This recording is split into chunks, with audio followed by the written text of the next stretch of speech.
Dans le cadre de l'exposition Championne dans les traces des sœurs Leduc à Ventron, Francis Mougel au micro de Radio des Ballons, il évoque ses souvenirs en tant qu'entraîneur de l'équipe de France féminine de biathlon.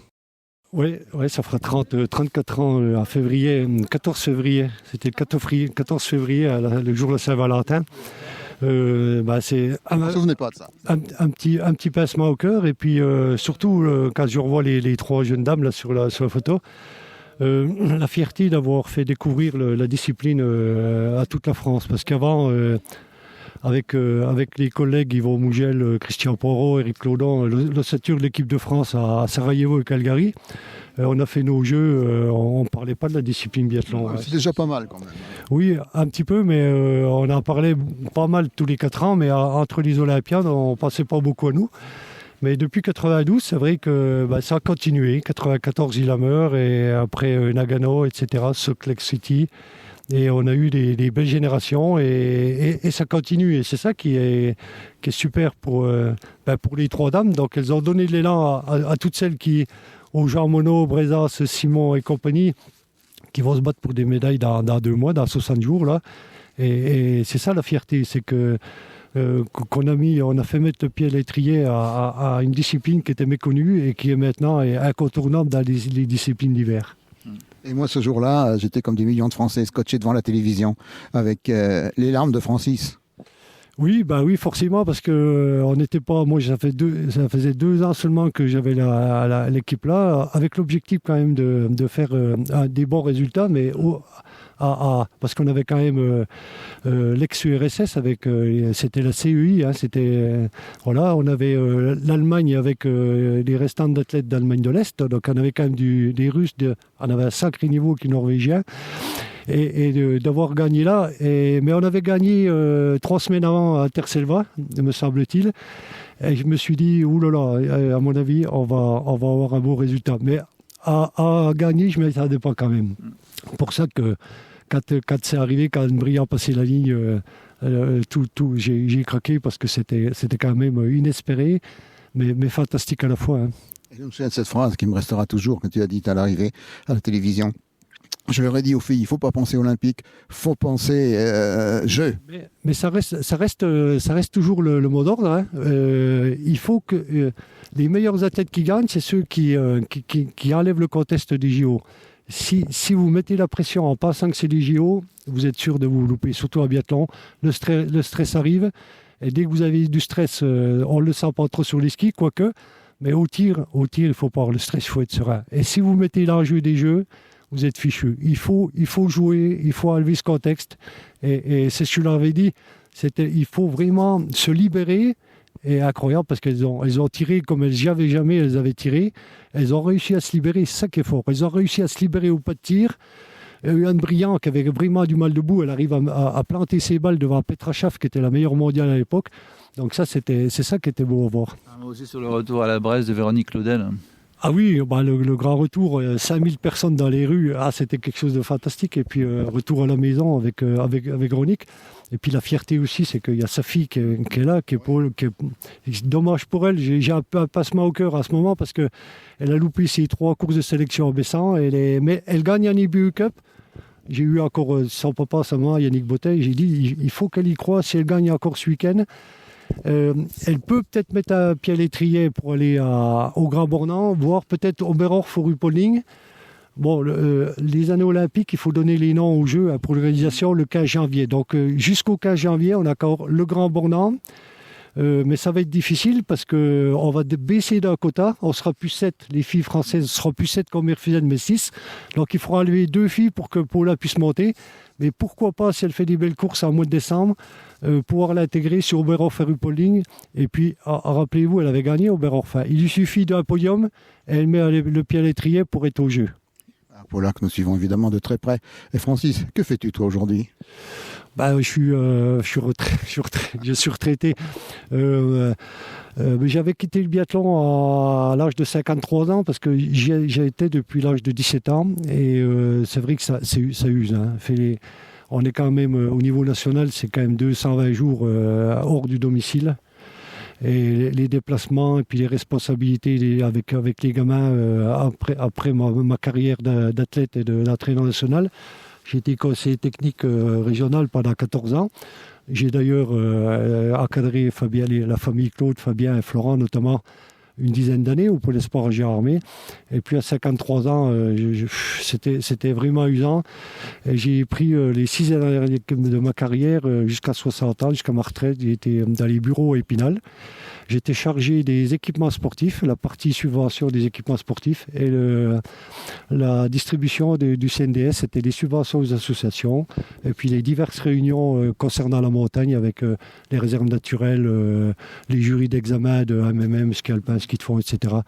Donc c'est bien parce que j'ai vu le sport de haut niveau sur le terrain et puis les 6 dernières années, et vu ce qui se passait un petit peu au niveau administratif des bureaux, j'ai eu une carrière enrichissante d'ailleurs, je dis toujours, j'ai jamais eu l'impression d'aller au boulot et ça c'est quand même quelque chose de bien. Merci Francis. Alors, quel plaisir aujourd'hui de recevoir sur Radio des Ballons ce matin Marielle Goetschel, championne olympique, championne parmi les championnes. C'était les années 68, on les a vécues scotchées à la télévision. Marielle, alors qu'est-ce qui vous amène ici ? D'abord, je suis à moitié vosgienne. Ma mère était vosgienne. Mon grand-père est mort dans la boucherie de 14-18 à Ménil-les-Hurlus, vers Minocourt, je crois que ça s'appelle. Et puis, mère et grand-mère ont vécu au quartier de la Vierge à Épinal. Donc, j'en viens là, mais quartier de la Vierge, c'est un peu remue là.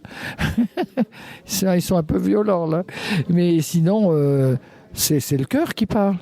C'est ce qu'on est. On transporte une histoire. Et là, aujourd'hui, ici, nous sommes à Ventron. Ventron, c'est l'histoire aussi. C'est les sœurs Leduc, la famille Leduc, on va dire carrément. Bah non, magnifique, oui. Puis 3 filles allant aux Jeux Olympiques, 3 sœurs, bravo. Hein.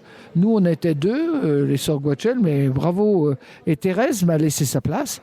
C'est pour ça que j'ai été championne du monde du combiné, puisque j'ai pu courir la descente et gagner le combiné à 16 ans. Je commençais, j'attaquais les médailles. Après, ça s'est suivi sans arrêt. Quelle aventure! C'est une belle aventure parce que le sport, c'est une passion. À Val d'Isère, il y avait le sport, c'est le ski. L'été, on courait partout, on montait dans les arbres, on faisait du footing. Naturellement, les enfants sont faits pour faire du sport. J'ai jamais compris pourquoi ce pays, la France, était aussi arriéré pour ne pas avoir le sport à mi-temps à l'école. Ou alors des gens suffisamment feignants pour pas vouloir faire aussi du sport, c'est tout. Mais c'est honteux qu'un pays comme le nôtre ne fasse pas du sport dans le primaire. Le primaire doit faire essentiellement du sport. Et la moitié, on fait études et on fait sport. Et pourtant, nous avons de beaux champions aujourd'hui. Oui, très beau. Clément Noël est beau. Mais c'est bien, il allonge les victoires des Vosgiens. Parce que Christine, ma sœur aussi, elle est moitié vosgienne. Hein. Moi, j'ai le caractère vosgien. Christine est un peu plus modérée. Alors, que devient Marielle aujourd'hui ? Moi, d'abord, je suis à la retraite. Je m'occupe de mes arrières. Oh, déjà ? Ouais, enfin, je suis jamais vraiment à la retraite. Mais j'ai des arrière-petits-enfants. Et des combats, là je me bats maintenant, mon combat c'est de protéger les filles qui sont en disons, des futurs espoirs, demain malfaisantes, masculines et j'espère, je pense que les hommes ils sont tous derrière moi aussi, il faut qu'on nettoie tout ça, c'est pas sérieux. Il faut se battre pour elles, parce que toute la vie on le porte ça. Donc je me bats pour ça. C'est une belle chose déjà de se battre pour une bonne cause. Vous posez la question, si on touche ta gosse, qu'est-ce que tu dis ? Les gars ils vous disent, tiens, moi je prends mon fusil, je le flingue. Non, on n'en est pas là. Il faut les éliminer à la base et c'est tout. Mais je ne pense pas que la fédération de ski française, aujourd'hui, j'ai pas peur de le dire, fasse quelque chose de suffisamment fort parce que quand on voit tout ce qui se passe depuis 2005, c'est pas très logique. Oui, quelque part on s'en moque quoi. Ils s'en moquent. Non, mais vous savez ce que c'est la France, pas de vagues. Moi, je vais tous les emmener, puisque je vis maintenant à Biarritz, Anglette, Biarritz. Je vais tous les emmener là-bas, comme il y a des vagues, des rouleaux. On va tous les mettre dans les rouleaux, comme ça, il n'y aura pas de vagues. Elles passeront juste par-dessus eux, pas sur eux. Parce que franchement, c'est honteux. Moi, j'ai honte de voir la France du général tomber aussi bas. Et alors, dans les Vosges, on a de la chance de voir de temps en temps Marielle ? Oui, tout à fait. Là, je vais revenir parce que je trouve que c'est formidable ce qui a été fait à Ventron. avoir le culot de faire un 5 étoiles. Bon, l'histoire est belle, hein, l'Ermitage du frère Joseph, les Sœurs Leduc, etc. Mais avoir le culot de faire un 5 étoiles ici, dans les Vosges, à Ventron, dans la station des Sœurs Leduc, ben chapeau. Et ça va être un démarrage, vous allez voir. Ça va se multiplier parce qu'il y a une clientèle. Et ce qui est sympa, c'est que les clients, ils sont jeunes. Même si c'est un 5 étoiles, ils sont jeunes. Plus, bon, les prix ne sont pas au niveau d'un 5 étoiles de Courchevel, mais non seulement il les vaut, mais moins cher, c'est encore mieux. Alors venez tous ici à Ventron. En plus, c'est un beau succès depuis sa création il y a quelques mois. Bah bien sûr, mais ça peut être qu'un beau succès. C'est formidable. Et vous aviez tout le monde a besoin d'une structure comme ça. Il n'y a aucun problème.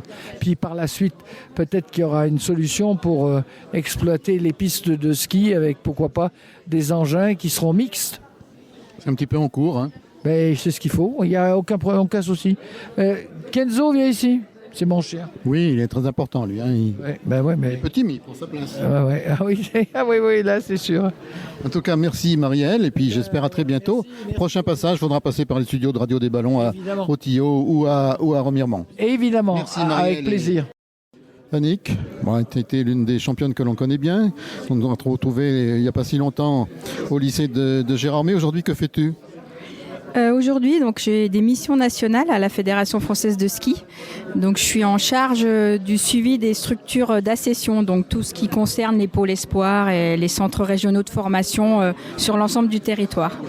Et concrètement, ça consiste en quoi ? Alors, le suivi des structures, donc, c'est aller rendre visite dans un premier temps à l'ensemble des comités de ski. À travers leur structure d'accession, leur sport-études, donc les établissements aussi, les chefs d'établissement, les collectivités territoriales. Et puis derrière, de faire une évaluation, ceci afin de réécrire le PPF, donc c'est le projet de performance fédérale de notre fédération pour la prochaine Olympiade. Alors c'est satisfaisant au niveau effectivement de toutes les régions ? Il y a des bonnes choses dans les régions. C'est sûr qu'on peut s'inspirer de fonctionnement. Il y a des choses aussi à améliorer, je pense. Mais voilà, c'est là aussi mon nouveau travail. Et ce qui est intéressant, ça reste que toujours à ma motivation, c'est que tous nos jeunes athlètes soient dans les meilleures dispositions, aussi bien scolaires et sportives, pour donner le meilleur d'eux-mêmes. C'est une mission qui te passionne ? C'est différent d'avant, c'est peut-être moins au contact du terrain, et encore que. Mais pour autant, c'est la même finalité. Merci Yannick, à bientôt. Merci à vous. Baptiste, notre grand confrère de France 3. TF1 maintenant. Ah, tu as changé de maison ? Ah oui. Ah, tu fais quoi TF1 ? Je bosse sur la conception éditoriale des infographies, des chroniques et des lancements des plateaux du 13h, 20h et des week-ends. Et je travaille en parallèle à LCI, la chaîne d'information. Ouais, c'est bien parce qu'il suffit de venir à Ventron pour avoir des informations comme celle-là. Hein. Voilà. Alors toujours passionné évidemment, et aujourd'hui tu réalises à Ventron, c'est toi un petit peu le moteur de cette expo. Voilà, donc c'est vrai que l'idée est venue après l'exposition que j'avais fait sur Gérardmer fait ses jeux, de rendre hommage en fait à ces sportives vosgiennes qui ont participé aux Jeux Olympiques, et surtout montrer un peu leur combat pour faire entendre leur voix, défendre leur discipline dans un monde d'hommes, et on l'a vu dès les années 50 avec les Sœurs Leduc, avec Thérèse, Anne-Marie et Marguerite qui ont été les premières vosgiennes à participer aux Jeux Olympiques, et en plus ensemble, 3 sœurs avec le même maillot national lors de la même Olympiade en 1960 aux États-Unis. C'était un vrai exploit à l'époque. Alors c'est bien de découvrir cette expo dans un endroit qui est devenu maintenant tout à fait célèbre. Il l'était déjà auparavant, mais aussi dans un établissement exceptionnel. Oui, alors dans le berceau de la famille Leduc, des sœurs Leduc, donc c'est vrai que ce lieu a une histoire, et puis cette renaissance, voilà, depuis maintenant quelques mois, avec la création du domaine de montagne.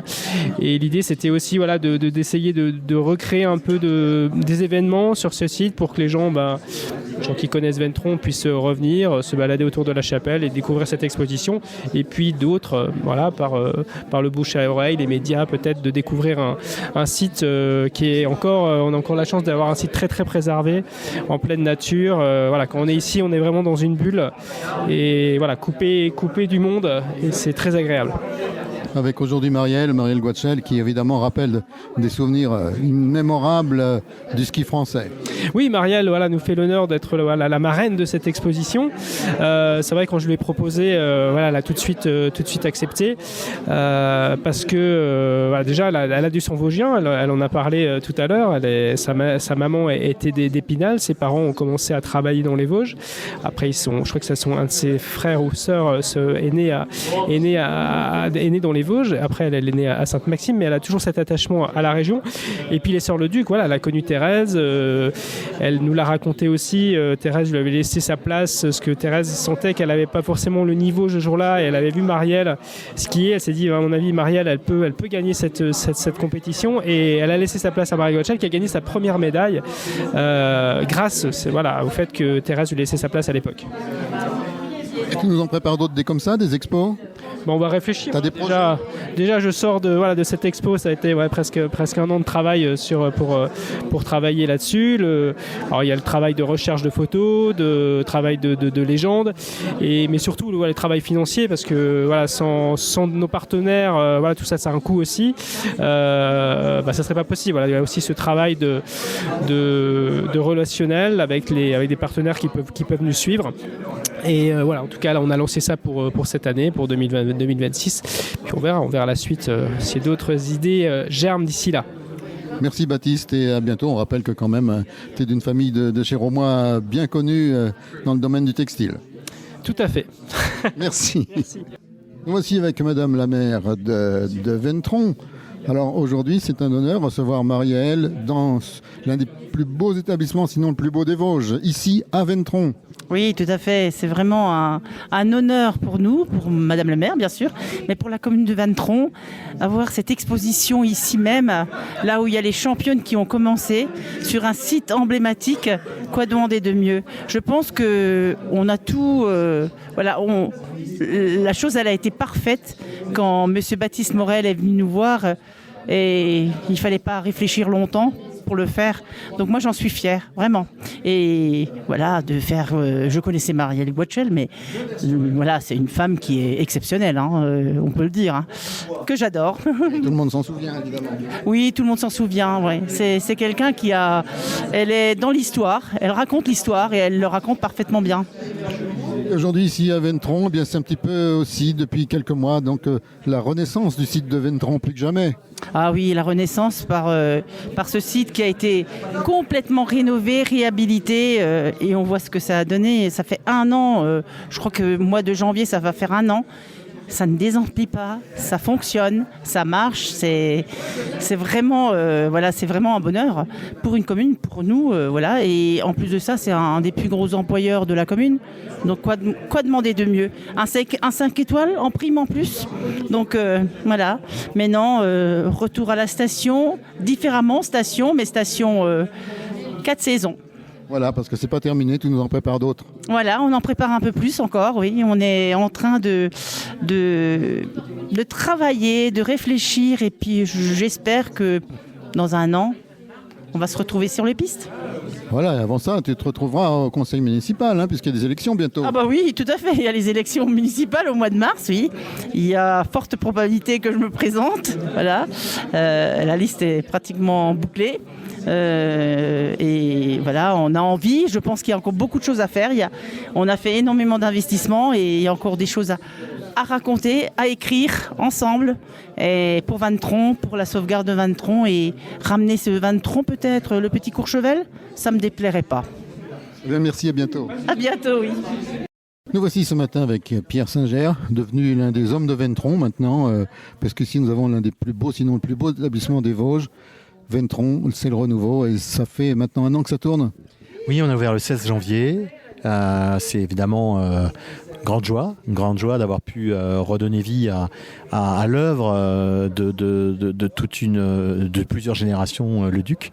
C'est un grand bonheur. Je crois que tout le monde est vraiment très heureux que les visiteurs aient repris le chemin de Ventron, qu'ils puissent y trouver le gîte, le couvert, avec une équipe ici très attentionnée, vraiment très gentille, qui est dans l'esprit, avec plusieurs, d'ailleurs, 3 salariés qui faisaient partie sur 2 décennies de l'endroit, et qui ont beaucoup de plaisir aujourd'hui à créer une sorte de continuité aussi en termes de service au quotidien.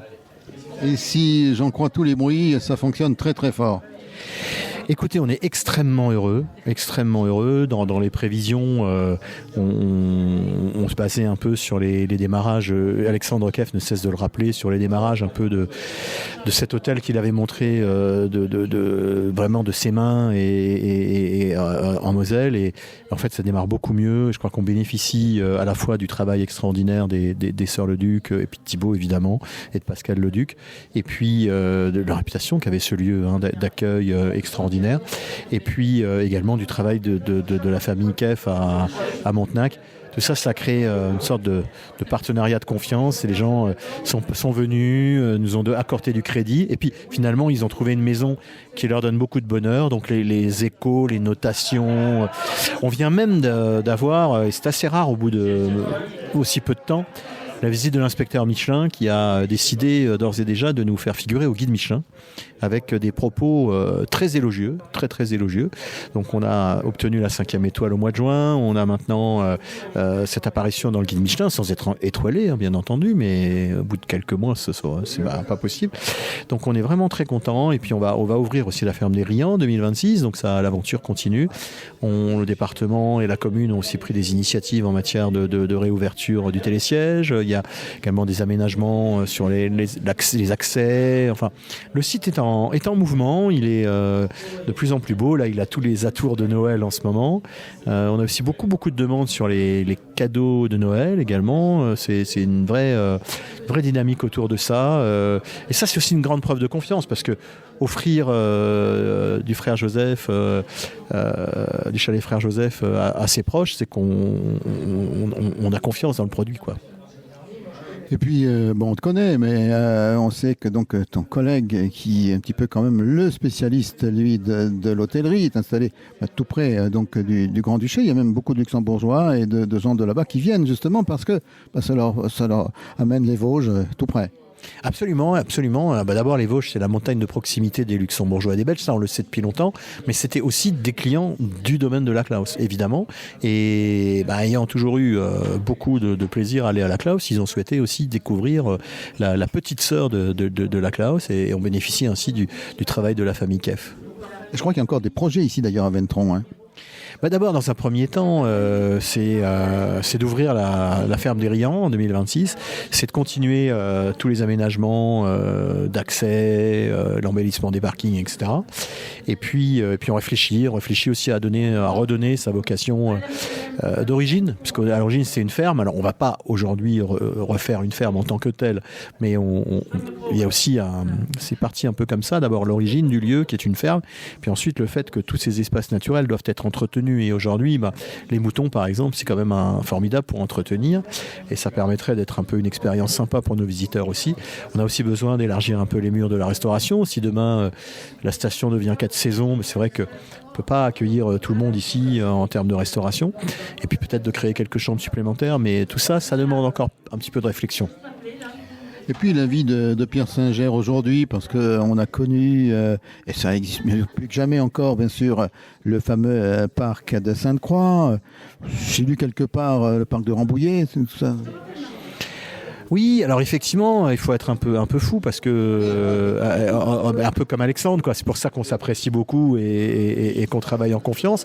C'est qu'on a ce côté entrepreneur en nous, quoi. Et c'est vrai que quand l'Office national des forêts et le ministre de l'Agriculture sont venus nous chercher pour reprendre le parc de Rambouillet, on est tombé amoureux, quoi. On a un côté un peu comme ça, et puis on a repris cet espace aussi là-bas. Avec pour la première fois, on a dépassé les 150 000 visiteurs cette année. Donc on pressentait que l'année 2025 allait être extrêmement importante pour le groupe. Et c'est vrai que avec l'ouverture de Ventron et le succès de Ventron et maintenant la 3e saison de Rambouillet, on est en train de s'installer dans une nouvelle dynamique. Rambouillet, justement, il y a des projets là-bas aussi ? Il y aura des projets à Rambouillet. Cette année, les loups sont arrivés, et puis on va continuer avec des nouveautés, autour des ratons laveurs, autour du bison d'Europe, qui est un animal forestier qui a été décédé dans les grottes de Lascaux, du côté aussi de la scénographie, la pédagogie, etc. En tous les cas, Pierre, bravo et merci pour ce que tu fais pour les Vosges, parce que tout le monde y pense tout de même. C'est pas tous les jours qu'on a des projets comme ça qui se créent ici. Alors, à bientôt, et comme on dit chez nos voisins, Adi.